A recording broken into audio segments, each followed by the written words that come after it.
Bonjour, vous êtes à la chapelle de Clairefontaine, en Clairefontaine en Yvelines. Moi, je suis Christiane Oradou. Je suis chargée du développement dans ces centres d'art. Donc, comme vous pouvez voir ici, c'est un grand lieu que, avant, c'était une vraie chapelle construite pour les sœurs républicaines qui habitaient justement au monastère à côté. Donc, cet endroit s'était construit en 1957 pour justement leur demande, et pendant 20 ans, ça restait à l'abandon. Pourquoi? Parce que le départ des dernières sœurs qui habitaient au monastère, c'était en 1996. Et de 1996 à 2013, on était à l'abandon. Et du coup, après ça, quelqu'un passionné de l'art contemporain a acheté ce lieu et a transformé dans un centre d'art. Donc aujourd'hui, vous pouvez trouver ici des différentes expositions temporaires. On a aussi conférences d'art en partenariat avec les musées à Paris. On utilise les thématiques toujours actuelles. Et on a aussi des concerts de musique avec les conservatoires des Rambouillet et différents artistes aussi. En ce moment, ici, vous pouvez voir une exposition collective qui s'appelle Paysage. On a environ 35 différents artistes de différentes nationalités qui exposent ici, chacun leur propre regard de la nature et de le paysage. Le paysage qui peut être naturel, un paysage construit, un paysage transformé, un paysage même imaginaire. Et donc là, vous avez différentes expositions dans une seule. Par exemple, nous avons ici un photographe hollandais qui travaille avec le reflet du miroir et qui montre ici le miroir en différentes situations. Ici, c'est l'image du paysage avec le reflet du miroir. Ici, c'est le morceau du miroir avec le reflet du sol, la lumière du miroir, et ici, le cactus reflété sur le miroir aussi. Nous avons des messages politiques aussi qu'on peut exposer d'une artiste française très connue, Anne-Marie Filler. C'est un tableau avec un message politique. Par exemple, Anne-Marie Filler, qui c'est une artiste très connue pour ses photographies avec un message toujours en région des conflits. Ça, c'est aussi un petit peu des paysages. On a aussi les œuvres de Franco Fontana, notre artiste italien qui travaille toujours, pas seulement le paysage dans les champs, mais aussi un paysage urbain avec des couleurs plus chaudes qui montrent l'ombre, les couleurs du ciel, le mur. Et tout ça qu'on peut trouver dans cette exposition, il explique que le paysage peut être partout.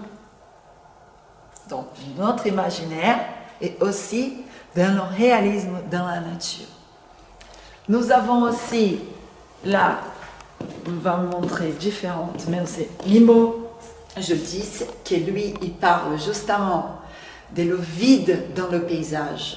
Toujours la présence de la mer, de l'eau, et que le paysage, c'est aussi un moment contemplatif, qu'on pense, on réfléchit sur les sujets de notre vie, et qu'il est assez apaisant et calme. Toujours en noir et blanc. Nous avons un côté très intéressant du paysage, qu'on peut dire le paysage imaginaire, qu'on transforme quelque chose de réel, une photographie réelle d'un moment qu'on a enregistré, et qu'elle est transformée avec différents papiers et couleurs. Qu'on parle ici, Juliette André Elie. Cette artiste, elle travaille le paysage existant et elle la transforme avec différentes sobrepositions du papier et des couleurs dans un paysage imaginaire. On a ici Juliette Andrea, aussi Nous pouvons parler aussi de notre prochaine exposition, qui c'est justement avec l'artiste Joel Peter Witkin, l'artiste américain, qui fête maintenant ses 80 ans. Et pour le fêter, on fait une exposition exclusivement avec lui. Ici, on peut dire que c'est l'imaginaire, le paysage imaginaire, parce qu'au même temps que l'on regarde, on voit qu'on a la mer, on a la montagne, on a un vrai paysage, et quand on regarde au détail, on a cette mélange, on peut animal, humaine, une créature qui n'existait pas en fait, on est bien d'accord. Mais on ne sort pas du sujet principal, qui c'est toujours le paysage. Et cet artiste, à partir du 14 septembre, il sera ici à la Chapelle, avec une exposition jusqu'à janvier 2020. Pour fêter ses 80 ans, justement. C'est un artiste très important, très connu, qui a vécu des moments, des situations difficiles et qui parle des sujets de la société que les humains n'aiment pas trop parler. Donc on parle de la violence, de la mort, aussi des moments de joie. Et tout ça, il exprime dans ses différents tableaux. Très intéressant à voir. Nous avons aussi la peinture au milieu de cette exposition qui est en sa majorité photographique. On a ici Karine Farkas qui elle dit, ici elle exprime quoi? Un paysage et on peut interpréter, l'artiste explique qu'on a deux corps en contact avec un paysage autour. Mais c'est à vous de voir qu'est-ce que vous voyez vraiment ici. On a des personnes qui ont vu deux animaux en contact avec l'autre, autour de la mer, d'autres personnes qui ont vu seulement une personne humaine. Voilà, c'est à vous de voir qu'est-ce que vous voyez ici. Nous avons aussi du buffet. Moi, j'aime bien particulièrement ces tableaux parce qu'il exprime en fait un paysage que peut être vu de deux façons différentes. Ça, c'est un paysage qu'on voit quand on est debout et on regarde le sol. Et quand on s'approche, on voit qu'on peut réorganiser et observer ce paysage avec les papillons qu'on a aussi. Donc, c'est aussi un tableau pour le regarder en face, comme ça. Nous avons aussi d'autres œuvres, des photographies du paysage qui montrent la vision de la personne à l'extérieur en regardant cette cabane au milieu de la forêt et aussi, c'est une sobreposition, la personne qui est dans la cabane ici, le paysage qu'elle a une fois qu'elle la regarde pour la fenêtre. On a aussi en cette expo le côté, la peinture comme Nathalie Grenier, qui est une artiste française, qu'elle a travaillé avec différents matériaux. On pourrait dire qu'on a un paysage un peu de la Provence, avec les couleurs qu'elle a utilisées. Mais si on s'approche, on voit aussi qu'il y a un mélange des matériaux, comme par exemple la ligne, des liquides, des papiers. On a tout ça qui est en loin. Vous voyez ici le morceau là. Là, des lignes, on peut même des taches. On pourrait dire des loin que c'est un peu l'impressionnisme, mais quand on s'approche, non, parce que justement, elle utilise des matériels, différents matériels, qu'ils n'utilisaient pas pour l'impressionnisme. Nous avons aussi des photos noires et blancs, des photos imprimées, qu'on peut dire. Quand on regarde ce paysage, on s'imagine qu'il fait tout partie d'un tableau, mais en fait, c'était une image imprimée d'un terrain, comme vous pouvez voir là.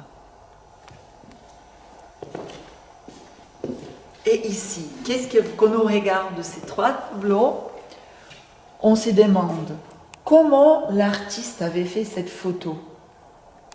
Dans quelle partie il était? Au sol, debout, où? Et en fait, on comprend après, en parlant avec l'artiste, que cette image du paysage, elle était construite pour lui. Comment? il a composé ces tableaux avec de l'herbe sèche, il a mis au sol et il a photographié différents morceaux. Il les a mis ensemble. Donc là, on s'est dit, lui-même a construit le paysage. Donc nous pouvons aussi construire le paysage. On a aussi d'artistes qui voulaient faire la disparition du paysage. Comment? Un artiste qui travaille sur une photographie que c'est lui-même qui a fait, qui a pris la photo. Par exemple ici, quand on regarde, on s'est dit, mais et le tableau il a même un petit risque et tout. Qu'est-ce qu'on voit ici? La photo originelle, c'était très clair, c'était un vrai paysage. Et lui, il a utilisé des différents effets pour faire disparaître le paysage réel. Et on regarde ici, on voit le mélange des gris, noir et blanc, et on n'identifie pas clairement si c'est la brume, si c'est la neige. Et c'est ça, son travail. C'est vraiment faire disparaître le paysage clair et net et laisser plus dans notre propre imaginaire. C'est ça son secret. Nous avons aussi le portrait qu'on va parler. C'est avec Christian Corrège, qui est un artiste français qui est devenu très connu pour ses portraits, qui en arrive à identifier les individus comment, pas pour leur ambiance autour d'eux, mais pour les propres habits qui sont en train des vestes. Et là, ici, on parle d'un paysage qui c'est un travail assez différent de ce qu'il fait normalement, parce que là, on voit des individus normaux. La femme, l'homme, on pourrait dire qu'ils sont en train de se promener dans une petite rue de campagne, non? Mais là, en fait, ces paysages, ils étaient construits aussi dans un studio. On se disait, mais c'est deux jumelles ou quoi? Non. En fait, là, c'est la fille dans un studio avec ses paysages derrière. Et la caméra, elle est derrière nous ici. Et avec le reflet, ça donnait l'idée d'avoir deux personnes. On joue avec notre imaginaire et l'image qu'on a en face. Lui, les garçons, c'est exactement la même chose. Et il travaille ici le paysage au reflet dans un studio avec lui et la caméra derrière nous, qu'avec le reflet, ça donnait cet effet paysage. Nous avons aussi le mélange de la peinture avec la photographie. Antoine Popel, par exemple, un artiste français qui, lui, il aimait depuis toujours changer des photographies. Lui aussi, il prenait, ajouter des petites touches de la peinture. Si on s'approche ici, on voit, on se demande, mais c'est une photo ou c'est une peinture? Et là, on voit que ces touches, je pense, c'est le vrai charme de ces œuvres. Ça s'appelle 4 saisons. On a 4 tableaux ici qui représentent les 4 saisons de l'année. Donc on voit ici ces touches de la photographie avec une touche de peinture et transforme avec la neige qu'on voit dans l'arbre, comme ça. On a aussi, on pourrait dire que c'est le printemps. Mais c'est à nous d'écrire et interpréter. Vous voyez les fleurs, les couleurs, le chaleur qui exprime chaque petite fleur qu'on a sur ces jolis tableaux. Et on a les autres huiles de saison qui nous manquent, bien sûr, qui sont un peu cachés ici, mais sont toujours présents. On pourrait dire qu'ici c'est l'automne, peut-être. Oh là, qui travaille dans un jeu de lumière ici, vous voyez, qui exprime aussi les couleurs, assez chaudes aussi, mais c'est à nous de dire. Et vous voyez, là on peut voir le détail, qui c'est une vraie photographie travaillée d'un joli côté de la peinture.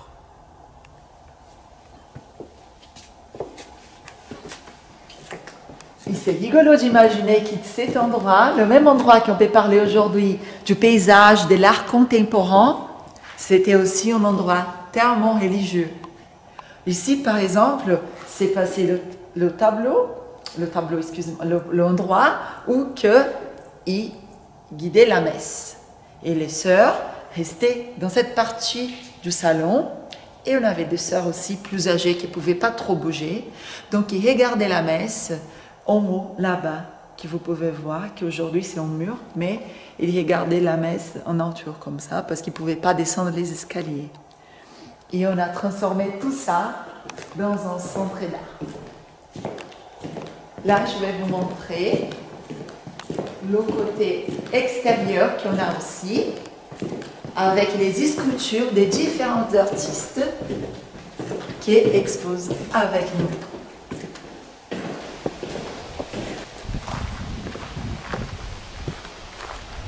Donc là, vous avez le jardin de la chapelle de Clairefontaine. Ici, vous avez qu'il est toujours là, présent, le monastère. L'origine de tous ces grands bâtiments. Donc le monastère, il fait partie de la visite parce qu'on a des visiteurs qui viennent ici pour visiter ces centres d'art, pour voir une exposition, mais ils sont aussi curieux avec le côté historique, très important. Il n'a pas oublié qu'on a avec le monastère de la chapelle. Là, nous avons ces grands jardins qu'on utilise pour exposer nos artistes. On a des artistes coréens, français, et qui exposent aussi leurs sculptures. Donc, il y en a la visite guidée dans l'exposition temporaire, ça dure autour des 3-4 mois à l'intérieur, et les sculptures permanentes qui sont au jardin. Là, nous avons par exemple, je vais vous montrer la nouveauté qui est arrivée assez récemment, qui s'est construit en matériel en pneus. On va voir en requin que là,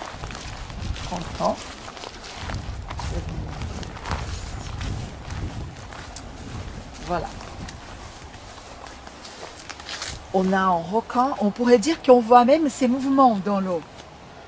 Quand on regarde ici, là, ses yeux, c'est tout fait en morceaux, le pneu. C'est un autre artiste aussi coréen. Ça, c'est arrivé, ça fait 2 semaines à la chapelle. Ça fait partie des nouvelles sculptures qu'on propose. On a aussi le conseil des familles, là, par exemple, qui c'est François Mézapel. C'est un artiste français, marseillais, qui est à Marseille.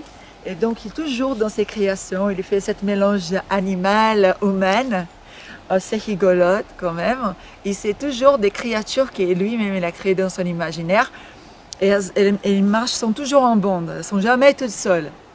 Donc là, par exemple, on voit ces conseils des familles, qu'on pourrait dire que ça serait la mère, le père, les enfants, sœurs et frères, avec la cuisine.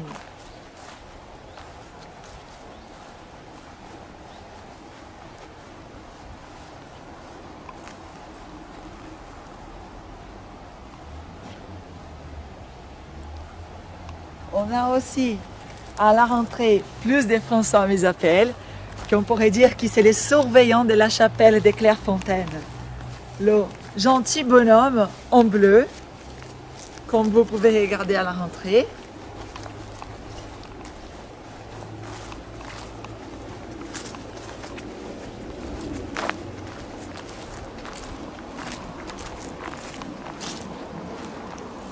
Et vous avez ici une autre sculpture qui vient d'arriver, construite pour notre artiste coréen qui s'appelle le Festival.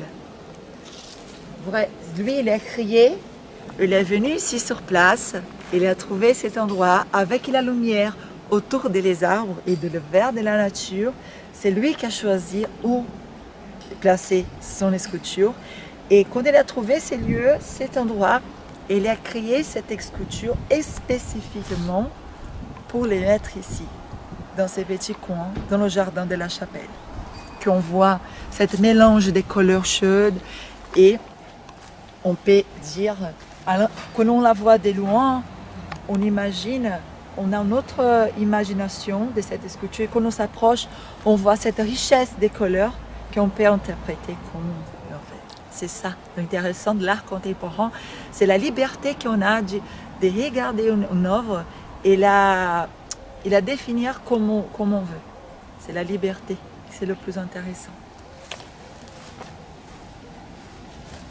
Et nous avons ici le bâtiment de la chapelle des Clairefontaine, on voit la chapelle écrit, qui s'était construit, c'est le logo de la chapelle qui était fait et spécifiquement pour nous, pour Joël Ducourroy, qui c'est un artiste français. Lui, il est connu pour ses plaques en métal. On a aussi un tableau. Donc lui, quand la chapelle, elle était créée comme un centre culturel, on lui a demandé et il a fait sur mesure notre logo avec cette plaque métallique. Okay. On peut voir le nom chapelle de très loin.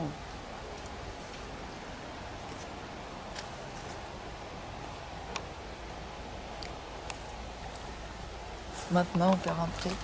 Je vais vous montrer. Ici, c'est une petite salle qu'on a cachée pour nos conférences d'art.